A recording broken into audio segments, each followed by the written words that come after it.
안녕하세요. 볼만창 기자들입니다. 제 옆에 축신 윤진만 기자 나오셨습니다.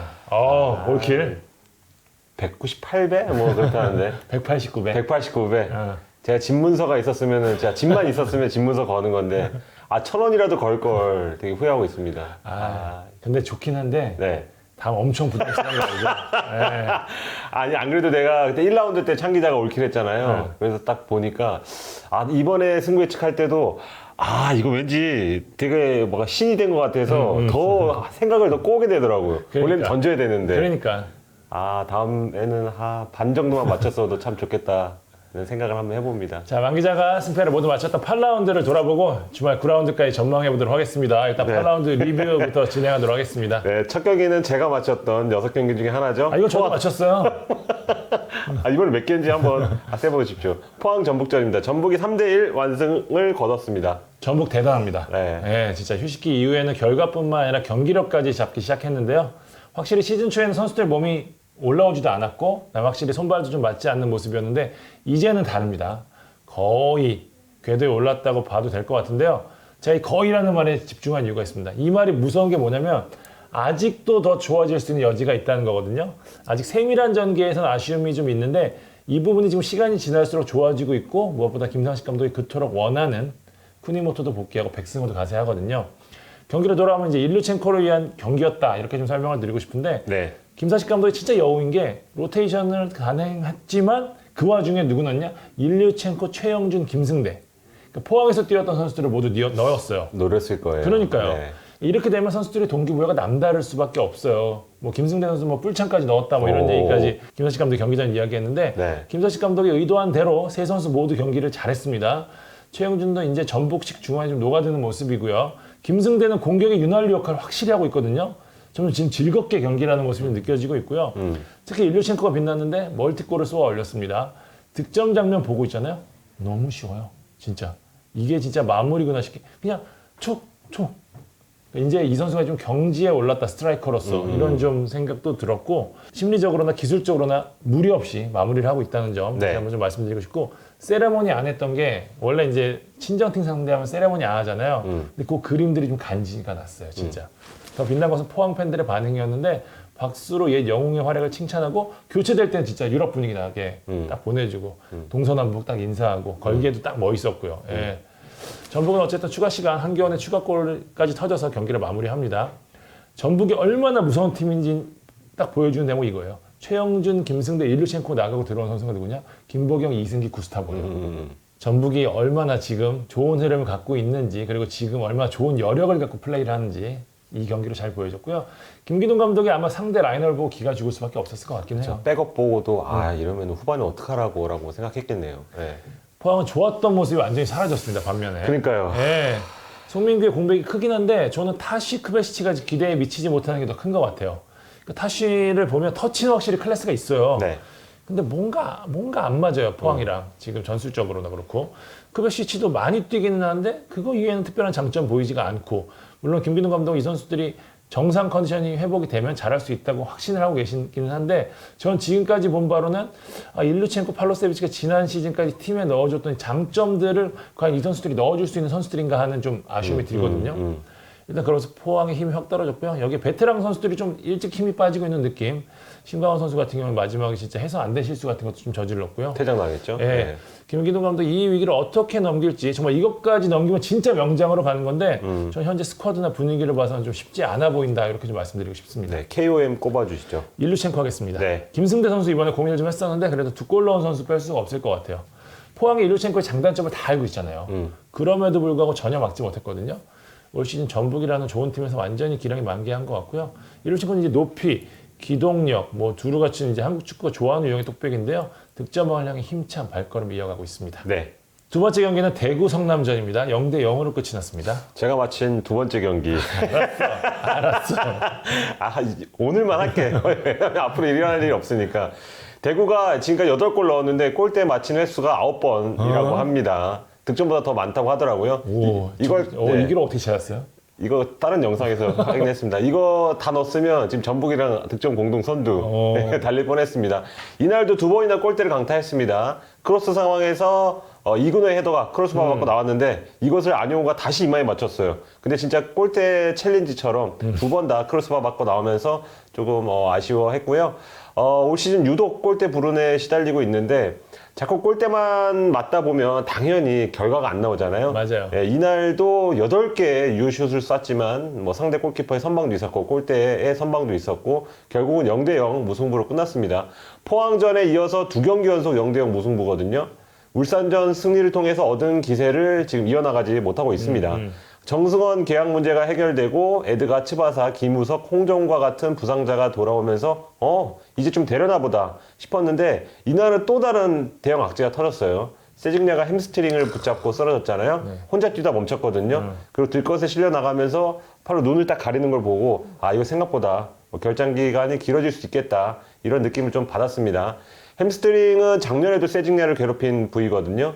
이병근 감독은 크게 아쉬워하면서 다른 공격 조합을 생각해 봐야겠다 뭐 했는데 준비 기간이 좀 짧기도 하고 에드가가 아직 100%가 아니거든요. 그래서 아마 고민이 클 것 같습니다. 성남은 물론 골대덕도 보고 뭐 마태형, 김영광의 선방 진짜 글로리킴 대단해요. 예, 덕을 보긴 했지만 결과적으로 이 팀 참 단단하다는 인상을 정확한 표현. 또 남겼습니다. 제가 시즌 프리뷰 때도 얼핏 말했던 것 같은데 성남은 자신들이 수비 축구한다는 것을 부인하지 않아요. 우리가 할 수 있는 게 이게 최선이다라고 말할 정도인데 그런데 상대에게 공을 내주고 잠그는 안티풋볼은 절대 아니거든요. 맞아요. 예, 대구전도 보면 점유율이 오히려 앞섰어요. 공을 어느 정도 소유하면서 경기당 4.7개 정도의 유효슛도 때려가면서 잘 지킨단 말이에요. 그러니까 상대하는 팀 입장에서는 굉장히 까다로울 수밖에 없습니다. 성남 지금 8경기에서 4실점. 최소 실점 중입니다. 예, 득점도 가장 적은데 순위가 5위예요. 보면 볼수록 매력적인 팀이 아닐까 생각합니다. 자, 볼만찬 선장 KOM 누구로 할까요? 김영광은 예전에 한번 한 것 같아서 이번 바꿨습니다. 이시영으로 하겠습니다. 예, 성남 유스인데 지난 2년간 임대를 다녀와서 이번에 돌아왔어요. 초반에는 약간 주전에서 좀 멀어진 것 같은 느낌을 줬지만 원래 이 자리 이태희 선수 자리였죠. 네, 이태희랑 이제 서보민이 있기 때문에 근데 서보민이 조금 몸이 안 좋고 이태희가 폼이 약간 떨어지는 상황에서 이시영이 지금 기회를 잡았습니다. 원래 오른쪽인데 이날 경기에서 왼쪽으로 뛰었어요. 근데 이제 정승원과의 어떤 맞대결에서 크게 밀리지 않는 모습 보였고 이시영이 어떤 악바리 같은 그런 투지가 팀에 도움이 된다는 그런 평가를 하고 있습니다. 그래서 오늘은 이시영을 한번 주목해 봤습니다. 자, 세 번째 경기 울산 서울전입니다. 네. 울산이 3대2 승리를 거두면서 선두 추격을 이어갔습니다. 이거 제가 광주에서 현장에 있을 때도 이게 계속 영상을 볼 수밖에 없었습니다. 좀 재밌게 흘러가더라고요. 맞아요. 재밌었어요. 예, 근데 뭐 일단 시작을 판정 얘기 안 할 수 없는데요. 제가 정확히 세보진 않았는데 이번 라운드에서 순수하게 득점으로 인정된 사례보다는 VAR 판독 횟수가 더 많은 것 같습니다. 유독 심합니다, 요새. 예, 계속 VAR이에요. 경기가 계속 끊기고 울산에서도 그랬는데요. 후반 나상호 득점 상황에서 그 이전 조용욱의 파울이 있었다는 판정으로 VAR을 통해서 득점이 취소됐죠. 이동준의 골은 오프사이드 판정 기일을 좀 올렸지만 VAR을 통해서 번복 득점이 인정됐습니다.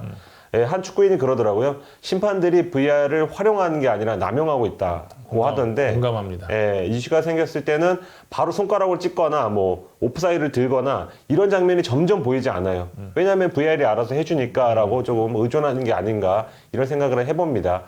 근데 아이러니하게도 VAR이 번복된 판정도 오심인 경우가 올해 좀 여러 차례 발생했거든요. 김도균 감독도 얘기했지만 대한축구협회에서 이 문제를 한번 좀 살펴봐야 된다. 예, 그렇지 않고서는 골문 상처가 언제든지 서줄 수 있거든요. 이게 현재 지금 대한프로축구연맹에서 대한축구협회로 지금 심판 문제가 이관이 된 상태거든요. 네네. 유독 지금 협회로 이관된 이후에 유독 지금 VAR 관련된 오심이 늘어나고 있다는 거 네. 좀 짚고 넘어가야 될 것 같습니다. 그러니까 2라운드에서도 왠지 지금 뭐 오심이 나올 만한 그런 장면이 많다 보니까 한번 나중에 좀 살펴보면 좋을 것 같고요. 경기 얘기로 돌아보면 서울 박진성 감독이 울산 원정 떠나기 전에 통화를 했는데 약간 힘을 뺄 수 있다고 좀 얘기를 했습니다. 왜냐하면 그 주말에 포항전도 있고 그 다음 주 중엔 서울 더비가 있거든요. 그래서 울산전에까지 무리할 경우에는 좀 과부하가 걸릴 수 있기 때문에 당연한 선택이겠죠. 예, 근데 실제로도 지금 기성용, 나상호, 고광민을 선발해서 빼면서 좀 큰 폭의 생각보다 로테이션을 돌렸습니다. 그런 와중에도 괜찮았어요. 정한민이 선제골 넣었죠. 이거는 김기의 어떤 좀 그 클리어링 실수가 있었는데 정한민 선제골 넣었고 그 다음에는 김민준이 좀 빠르게 따라잡으면서 1대1 그 팽팽한 좀 그 흐름을 이어갔는데 후반에 약간 조금씩 무너졌습니다. 뭐 울산이 이동준, 힌터제어 막 투입하고 진짜 호랑이가 물어뜯듯이 막 몰아치더라고요. 슈팅이 27개, 유효슛 17개, 네, 유효슛 17개예요. 그러니까 흔들릴 수밖에 없었고 특히 바코가 이 선에서 너무 잘 움직여주고 많이 움직여주고 빠르게 움직여주다 보니까 서울이 조금씩 흔들렸습니다. 클래스가 있더라고요. 네, 그러니까 바코 한 명에 사실 서울이 졌다고 할 정도로 그런 상황이 펼쳐졌고요. 결국은 울산이 마지막에 3대2 승리를 지켰습니다. 그렇다면 KOM은 당연히 바코? 바코 안 할 수 없죠. 그냥 몇 경기 안 했는데 벌써 울산 에이스로 자리매김한 것 같습니다. 울산이 지금 외국인 선수 때문에 굉장히 골머리를 앓는 분위기였는데 네. 바코가 터지면서 그나마 좀 무마되는 분위기예요. 네, 진짜 찐이라고 느낀 게 제가 인터밀란 트래블 주역인 스탄코비치를 좀 좋아했는데 바코가 약간 그런 비슷한 스타일인 것 같아요. 이 선에서 어디 세워놔도 다 잘하고 작은데 빠르고 센스 있고 득점 감각 있잖아요. 그러니까 첫 골 어시스트 장면이나 두 번째 골 직접 넣을 때 보면 드리블이 그냥 조금 좀 달라요, 결이. 그래서 K리그 수비수가 원래대로면 이쪽으로 와야 되는데 방향 전환도 좀 다른 것 같고 그러니까 굉장히 맞기 힘들다. 그러니까 앞으로 상대하는 팀들도 분석을 하더라도 바코 때문에 좀 고생할 수 있겠다는 걸 좀 많이 느꼈습니다. 네 번째 경기는 인천 대 수원전입니다. 0대 0으로 마무리됐습니다. 양팀 모두에게 아쉬운 결과였을 것 같다는 생각이 좀 듭니다. 네. 인천과 수원이 흐름이 똑같았어요. 모두 5라운드에서 완승을 거둔 다음에 그 다음 2연패에 빠졌거든요. 반등의 승리가 필요한 시점이었는데 승점 1로 마무리를 했습니다. 인천은 프리뷰에서 말씀드렸던 대로 문지환, 그다음에 수원은 고승범의 공백을 어떻게 메우느냐가 포인트였는데 인천은 놀랍게도 델브리치를 그 자리에 넣었고요. 수원 예상대로 최성근을 넣었습니다. 전체적으로 경기를 주도하는 가운데 인천이 역습으로 맞불을 놓은 형태로 경기가 진행됐는데요.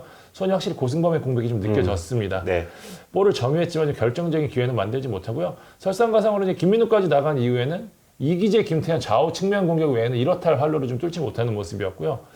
박건하 감독 이야기를 좀 해야 되는데 찰리볼 자체는 굉장히 완성도가 있는 편인데 교체 카드를 쓸 때 보면 약간 타이밍이나 대상 이런 게 조금 아쉽다는 느낌을 저는 개인적으로 좀 받거든요. 네. 왜냐하면 상대 체력이 떨어지고 있던 시점이었기 때문에 약간 좀 활동적인 선수를 넣으면 어땠을까라는 생각을 하는데 정적인 선수들이 들어가다 보니까 좀 상대가 오히려 좀 더 지친 상황에서 좀 편하게 수비할 수 있는 상황이 됐지 않았나라는 생각이 좀 들고요. 물론 뭐 벤치 자원 중에 염기훈 정도로 제외하면 좀 이렇다 할 위력적인 선수가 없기도 하지만 그런 부분에 있어서는 박건하 감독이 조금 더 좋은 감독으로 되기 위해서는 한 단계 성장이 필요하지 않을까라는 생각이 조금 들고요. 네. 염기훈 이야기 안 할 수가 없는데 저는 골대 맞춘 슈팅 있었잖아요. 그때 발목 보셨죠? 크로스 각이 딱 나오는데 갑자기 골키퍼랑 수비가 저쪽으로 트니까 아웃사이드로 돌려서 때려버렸어요. 야, 이거 진짜 클래스 아니면 못하는 슈팅이거든요. 저는 다시 한번 염기훈 선수 진짜 대단하구나라는 걸 다시 한번 느꼈고요. 네. 인천은 문지환의 공백 속에서 경기를 나쁘지 않게는 했는데 델브리치 선수는 확실히 수비형 자리에서 뛰기에는 패스나 포지셔닝이 너무 별로더라고요. 그러니까 이 자리에서 안 뛰어본 선수이기 때문에 패스 나갈 때도 물론 후방에서 쭉쭉 뿌려주는 건 오히려 괜찮은데 짧게 줄 때는 거의 다 패스 미스가 나와가지고 네. 이 자리에서 뛰어줄 수 있는 지금 나머지 대체자가 이문수 선수인데 부상이라 사실 못 뛰거든요. 대체자가 없기 때문에 좀 고민이 클 것 같고 앞선에서 김현이 워낙 잘해줬거든요 이날. 그래서 기회를 좀 얻기로 했는데 전체적으로 아길라의 플레이가 약간 좀 아쉬운 느낌? 롤이나 위치가 좀 애매했다는 느낌을 좀 받았습니다. 그래도 인천 수비는 전 칭찬받아야 될 것 같은데 오반석, 김광석, 석기호는 제가 볼 때는 리그 탑 수준이거든요. 인천이 쉽게 무너지지 않는 이유가 바로 이 두 선수인 것 같고 오재석 선수 이거 얼굴 다쳤어요. 깜짝 놀랐는데 네. 예, 아주 큰 부상은 아니라고 하니까 다행인 것 같습니다. KOM 누굽니까? 김태환으로 하겠습니다. 네. 와 진짜 오른쪽 측면에서 진짜 정말 이 표현이 맞아요. 미친 듯이 뛰어요 진짜. 수원 공격이 이끌었는데 사실 중앙에 말씀드린 대로 힘이 빠지면서 중앙 쪽에 공격 루트가 측면 위주로 진행되고 있었는데 김태환 선수가 이제 미친 활동량으로 침투하고 만들고 드리블할 때 저는 드리블한 게 좀 신기하더라고요. 약간 리듬이 좀 독특해요. 동작도 좀 크고 그래서 안 뺏기는 거 보면은 이 선수 확실히 좀 능력 있는 선수 같고 물론 아직 마무리는 아쉽습니다. 하지만 리그 전체적으로 지금 풀백이나 윙백 자원이 굉장히 귀하잖아요. 그렇기 때문에 김태환의 발견은 차후 한국 축구에 큰 힘이 될 것 같습니다. 김태환이 접어두고 왼발을 때리는 게 기가 막히거든요. 아직까지는 그게 좀 안 나오고 있습니다. K리그에서. 예. 네. 자, 다섯 번째 경기 가겠습니다. 만 기자가 다녀온 광주 손FC전이었습니다. 광주가 2대0 승리를 거뒀습니다.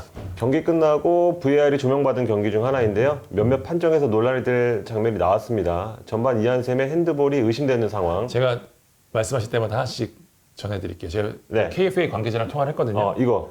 네. 몸에 맞고 손에 맞은 걸로 판단이 됐대요. 예, 요 판정은 다시 네. 한번 지켜봐야 되는데 제가 볼 때는 사실 그렇진 않았는데 뭐 VAR 다시 과정에서는 그런 게 있었겠죠. 네. 네, 그렇게 설명하더라고요. 예, 그리고 34분 윤영선의 꼴찌 상황. 그 화면에서 보인 상황에서는 전혀 문제가 없어요. 네. 김건웅 선수가 앞서 있긴 했지만 공격 의지가 없었기 때문에. 근데 다시 돌려보시면 아시겠지만 코너킥을 무릴로가 차고 조유민이 헤딩으로 맞고 다시 무릴로가 볼이 됐거든요. 그 잡았을 때 업사이드래요. 옵사이드. 네, 그렇기 네. 때문에 이거를 취소라고 했다고 네. 합니다. 후반 1분 펠리페 득점 인정 상황. 네. 이거는 이거 뭐- 말 많죠. 네.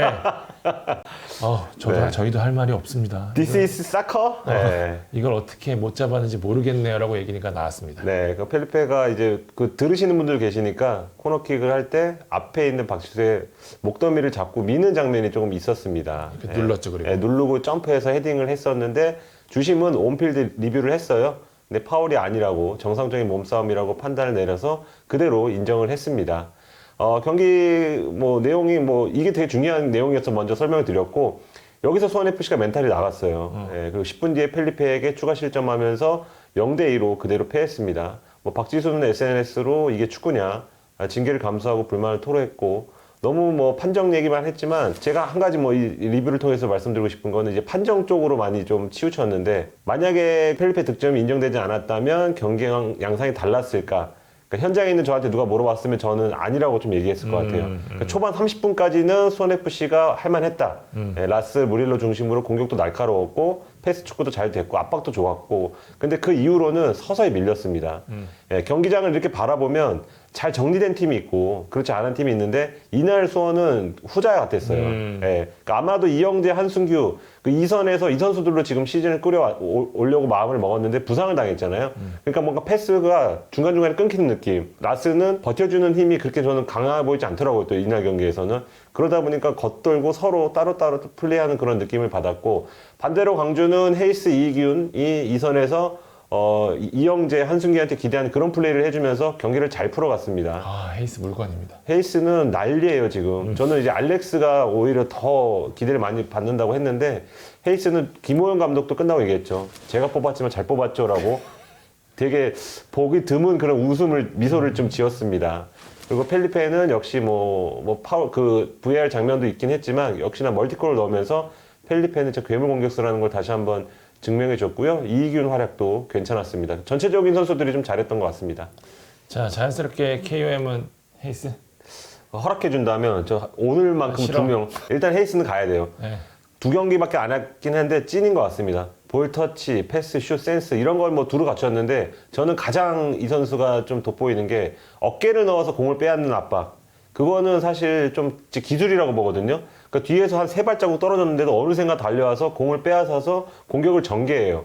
수원이 여기서 완전 말렸어요. 예, 무릴로는 이런 역할을 안 해줬어요, 반대편에서. 근데 헤이스는 그렇게 하다 보니까 공이 계속해서 그 수원 진영에서 머무는 그런 효과, 그 과정에서 득점도 나왔고, 여기서 한 명 더 이기훈 칭찬해줘야 될 것 같은데, 지난 시즌 전력 외 선수였어요. 잘 모르죠, 솔직히. 저는 그러니까 금호구 출신이고 엄원상 동기예요. 기대를 많이 모았고 측면 공격수인데 이 작년에 기회를 못 받다 보니까 올 초에 야 K3 임대가 이렇게 좀 구단에서 했나 봐요. 근데 남아서 도전해보고 싶습니다, 감독님. 그래서 좋아. 대신 좀 바꾸자. 좀 수비적인 역할을 좀 바꾸자. 그래서 중미로 포변해서 지금 미친 듯이 뛰어주고 있습니다. 경기당이 12, 13km씩 뛴대요. 그러니까 이 선수가 들어오고 나서는 공격 전개가 확실히 원래 측면이었군요. 네, 원래 측면이었습니다. 슈바인스타이거네. 그렇죠. 네. 슈바인슈카 타이거도 되고 지금 킴미 같은 역할도 할 수 있는 선수여서 여러모로 팀에 도움이 되고 있습니다. 네, 마지막 경기는 제주 강원전 1대1 무승부로 끝났습니다. 이 경기는 고무열 투입 전으로 나뉩니다. 그 전까지는 고무. 네. 이 말을 표현을 써도 되는지 모르겠는데 씹노잼이었어요. 진짜. 정말 저 같이 나중에 봤는데 네. 졸면서 봤거든요. 양팀 모두 이제 수비에 초점 맞춘 3백을 쓰다 보니 경기 흐름 자체가 루즈했고 저는 누가 먼저 실수하나 이걸 보는 느낌이었어요. 홈팀 제주는 이제 측면에서 좀 활로를 열어주는 안현범 선수가 햄스트링으로 빠졌잖아요. 네. 그러다 보니까 이제 공격 루트가 하나 줄어들었고, 근데 그래도 어쨌든 홈팀이었기 때문에 강원보다는 기회를 만들었고, 주민규는 이제 완전히 올라온 것 같아요. 네, 특유의 피지컬을 앞세운 돌파가 강원 수비에 좀 부담을 줬고요. 네. 실제로 이날 득점을 성공하면서 2경기 연속골을 넣었습니다. 그 골 넣는 과정에서 봐도 이 버티는 힘, 그다음에 공 지키는 힘 이런 부분 확실히 클래스가 느껴졌는데. 천하장사예요. 네. 네. 제주의 공격진이 사실 결정력 부재가 굉장히 치명적 약점이었는데 조금씩 해결하고 있는 모습 좀 보였고요. 개인적으로는 제주의 경기를 보면서 좀 아쉬운 게 뭐냐? 이창민의 활용법입니다. 네. 지나치게 밑에 둔다고 해야 될까요? 그러니까 공간이 나면 올라가서 공격 작업에 더 관여하거나 슈팅은 더 적극적으로 해도 좋겠는데 너무 밑에서 플레이한다는 느낌, 그러니까 이창민을 좀 가둬둔다는 느낌을 좀 받거든요. 이 부분이 조금 남기일 감독이 고민해야 되는 부분이 아닐까 좀 싶고요. 강원은 수비적인 축구로 이제 제주에 끌려다니다가 후반 13분 고무열을 투입하면서 경기 흐름 완전히 바꿔버리는데요. 사실 고무열 제가 여러 차례 얘기하지만 강원은 약간 계륵 같은 존재. 네. 확실히 역시 레벨이 있습니다. 들어오면서 병수볼다운 모습으로 딱 경기가 진행되기 시작하는데요. 김대현의 동점골도 도왔고 이후에는 멋진 돌파에 골대까지 맞추는 슈팅까지 나왔거든요. 이후 1진1퇴 공방을 이어가면서 경기를 마무리합니다. 제주는 수비는 확실히 좋은데 먹을 때 또 쉽게 먹어요. 그러니까 득점 후에 바로 먹는 장면이 굉장히 많거든요. 맞아요. 네. 이 같은 모습이 이어지면서 무승부 숫자가 6개로 늘렸는데요. 사실 저는 전까지는 지지 않는다는 긍정적인 의미로 좀 보고 있었는데 이제는 슬슬 못 이긴다는 부정적인 느낌으로 좀 오거든요. 네. 제주의 고민이 좀 커질 것 같습니다. 강원은 병수벌을 벌이고 이제 결과를 얻고 있어서 일단 고무열이 보완하고 있다는 게 굉장히 고무적일 것 같습니다. KOM은 고무열로 했습니다. 네. 주민규 선수 고민했었는데 짧은 시간 보여준 임팩트가 고무열이 너무 컸어요. 네. 김영수 감독 경기 후 이제 강원 에이스는 고무열이다 딱 이렇게 얘기를 했잖아요. 그 정도로 확실한 믿음을 보이고 있는데 이날 경기력 유지하면 강원 공격도 어느 정도 해결이 될 것 같습니다. 네. 그 정도로 인상적인 활약 펼쳤습니다. 네. 자, 이번 주말 펼쳐지는 9라운드 프리뷰 하겠습니다. 만 기자 몇 개 맞출지 저는 그런 3개 맞췄나 그랬을 거예요. 네. 다시 한번 말씀드리지만 승부 예측 재미로 하는 거니까 네. 너무 믿고 하시면 안 되고 네, 미탑하지 마시고. 네. 네. 그러시면 안 됩니다. 네. 자, 제가 첫 번째 경기 하겠습니다. 10일 오후 2시 열리는 강원 대구전입니다. 이날 경기는 앞서 저희가 부상 소식 전해드렸잖아요. 세징야 출전 여부가 키를 쥐고 있을 것 같은데요. 8일 오전에 검사를 했어요. 경미한 햄스트링 판정을 받으면서 한 2주 정도 뛰지 못할 것 같습니다. 당연히 이 경기 뛰지 못하고요. 네. 대구에서 세징야가 차지하는 비중이 워낙 크잖아요. 전력 약화가 불가피한데 가뜩이나 대구 지난 2경기에서 득점이 없었습니다. 여기 지금 성추행 문제로 지금 구단 안팎이 지금 뒤숭숭한 상황이고요. 대구는 아마 점차 출전 시간을 늘려온 에드가가 이날 좀 많은 시간 출전 부여받을 것 같고 지금까지 사실 세르지니가 연계 위주로 해왔거든요. 과연 세징야가 없는 상황에서 에이스 역할을 할 수 있을지 좀 주목을 해보고 싶습니다. 네. 강원 이렇다 할 부상자 복귀가 없기 때문에 최근 나선 선수들이 계속 비슷한 형태로 나설 것 같은데 약간 좀 한국형, 김동현 라인이 좀 지친 모습 보이거든요. 네. 이 부분 어떻게 넘길지 좀 봐야 될 것 같고요. 저는 돌격대장 김대현 역할 주목하고 싶습니다. 계속해서 지금 강원이 수비적으로 할 수 있는 가장 큰 이유 중에 하나 김대현 선수가 역습 시에 굉장한 위력을 발휘하고 있거든요. 네. 이게 대구에서 김대현이 잘했던 모습이란 말이에요. 과연 김대현이 친정팀 대구를 맞아서 어떤 플레이 펼칠지 주목하는 것도 재밌을 것 같습니다. 예측해 주시죠. 무승부. 네. 대구가 사실 강원은 최근 3승 2무로 강했거든요. 근데 세징야의 공백이 좀 커 보여요. 네. 네, 그래도 지진 않을 것 같네요. 저도 무승부 하는데요. 일단은 강원이 실리적인 축구를 이제 하기 시작해서 또 한 번의 무실점 가능해 보입니다. 다음은 11일 오후 4시 30분 열리는 서울 포항전입니다. 두 팀 모두 승리가 마려운 상황. 많이 말해요. 네, 입니다. 서울은 3연승 뒤 2연패를 당했고 포항은 6경기째 승리가 없습니다. 그렇기 때문에 빡빡한 일정 뭐 이런 걸 감안해도 두 팀이 이 경기에 초집중할 것으로 예상이 되는데요. 서울은 박주영이 허벅지 통증이 좀 남아 있어서 울산전에 이어서 이날도 아마 빠질 예정이고요. 고요한은 울산전에서 김태환의 압박에 무릎 인대 쪽을 다쳐서 한동안 한 달은 아마 넘을 것 같습니다. 예, 그라운드로 못 돌아올 것 같습니다. 그 외에는 지난 경기에서 교체 투입한 뭐 기성용, 나상호, 고강민이 선발로 돌아올 것으로 이렇게 예상이 됩니다. 포항은 아마도 이 경기의 핵심이 될 것 같은데 송민규가 퇴장 징계 마치고 돌아옵니다. 팀을 위기에서 구해내야 진짜 스타 그리고 진짜 에이스잖아요. 포항에서 송민규를 지켜보면 좋을 것 같고 서울에선 전 포항 에이스 팔로세비치를 주목해야 됩니다.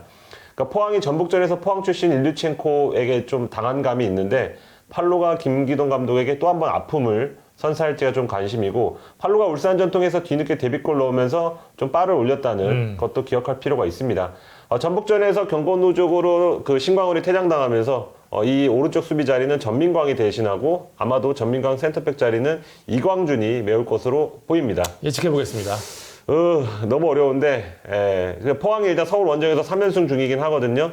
그래도 송민규가 골 넣고 나상호가 골 넣고 한 1대1 보겠습니다. 네. 저는 서울로 하겠습니다. 서울? 네, 서울이 홈 이점도 있고 네. 전체적으로 지난 경기 아꼈던 멤버들이 이번 경기 큰 힘을 발휘할 것 같습니다. 네. 다음은 같은 날 오후 7시 펼쳐지는 성남 광주전입니다. 두 팀 순위 보십시오. 놀랍게도 성남이 5위, 광주가 6위입니다. 와. 상스에서 만납니다. 그만큼 좋은 흐름인데요. 전술적으로 조금 들여다보면 이 경기가 핵심 경기가 될 수 있을 것 같은데 일단 두 감독 제가 좀 통화도 해보고 이렇게 이야기 나눠보면 일단 고집이 확실히 있고 전술에 대한 자신감이 있습니다. 그래서 이 경기에서도 변칙 전술 이런 것보다는 우리가 가장 잘하는 축구로 한번 이겨보자 이렇게 나올 것 같은데요. 그러니까 관건은 뭐 탄천 화생방이라고 뭐 부르는 것도 있던데 광주 여기서 버틸 수 있을까? 눈 뜨고 공격할 수 있을까 관건이고. 그러니까 광주는 이제 인천 수협 잡으면서 공격력을 좀 높이긴 했는데 성남 수비는 또 차원이 다르거든요. 리그 최강이죠. 성남이 후반에 빈틈을 내어줄까? 광주가 그 빈틈을 어떻게 파고들까? 반대로 최근 4경기 중 3경기에서 득점하지 못한 성남이 골 갈증을 해결할 수 있을까? 그러면 누가 해결할까? 박용지가 나올까? 이런 부분을 좀 유심히 보시면 될 것 같습니다. 볼만한 맞대결은 많습니다. 뮬황이라고 부르더라고요. 뮬리치와 괴물 펠리페 중 누가 세트피스 최강자인가 한번 보시고요. 이규성과 헤이스의 풀매 대결 그리고 김영광과 윤보상 수문장 대결도 아주 흥미로울 것 같습니다. 예측해보겠습니다. 광주 3연승 예상합니다. 오, 저 무승부. 지금 성남 누구와도 지지 않는다. 무승부. 제주에 지금 도전장을 내밀었습니다. 다음 경기는 11일 오후 4시 열리는 제주 수원전입니다. 제주는 또 비겼죠. 6무째를 기록했는데요. 5경기째 승리가 없는 건 아쉬울 것 같습니다. 그러니까 3경기 연속골 넣으면서 득점 문제 조금씩 해결되는 모양새인데 또 같은 3경기에서 모두 실점을 했습니다. 시즌 초와 비교할 때는 견고함이 조금 약해진 그런 느낌. 권한진이 전 경기에서 이제 선발에서 빠졌는데 이번에는 선발 복귀할 것으로 예상이 되고요. 네. 햄스트링을 다친 안현범과 무릎 문제를 안고 있는 자와다가 이날도 아마 돌아오지 못할 것으로 보입니다. 지난 경기에서 교체 투입해서 좋은 모습 보였거든요. 김영욱과 조성준의 선발 가능성도 점쳐볼 수 있습니다.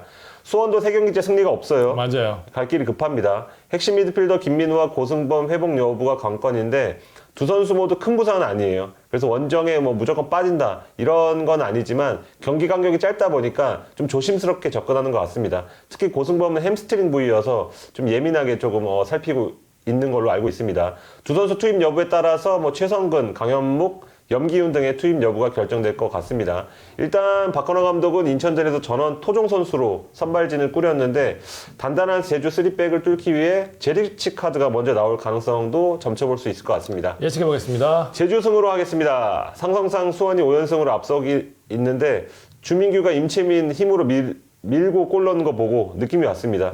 수원의 어린 수비수들이 주민규 보고 좀 당황할 것 같습니다. 저도 제주 승하겠습니다. 네. 제주는 득점 물꼬를 텄고 수원은 부상자가 많고.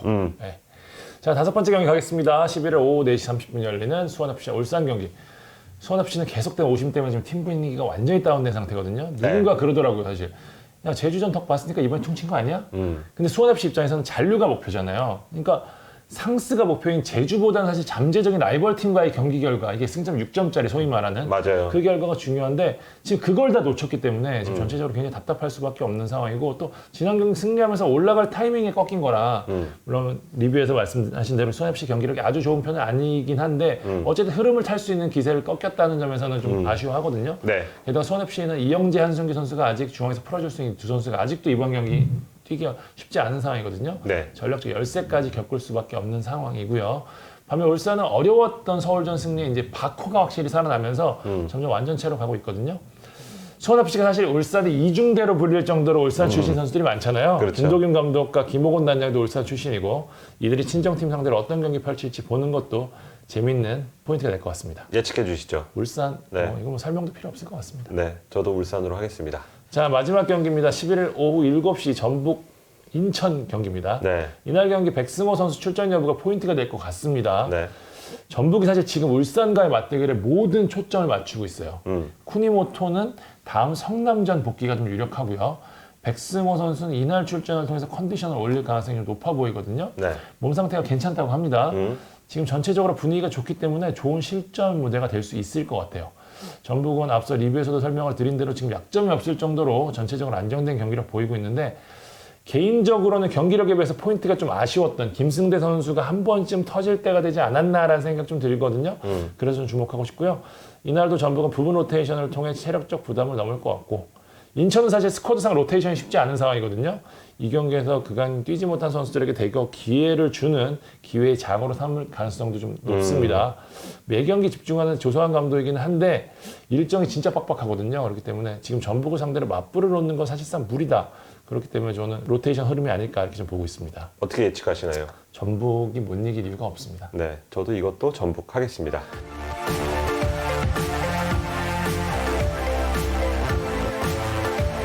자, 지금까지 8라운드 리뷰와 그라운드 프리뷰 진행해 봤습니다.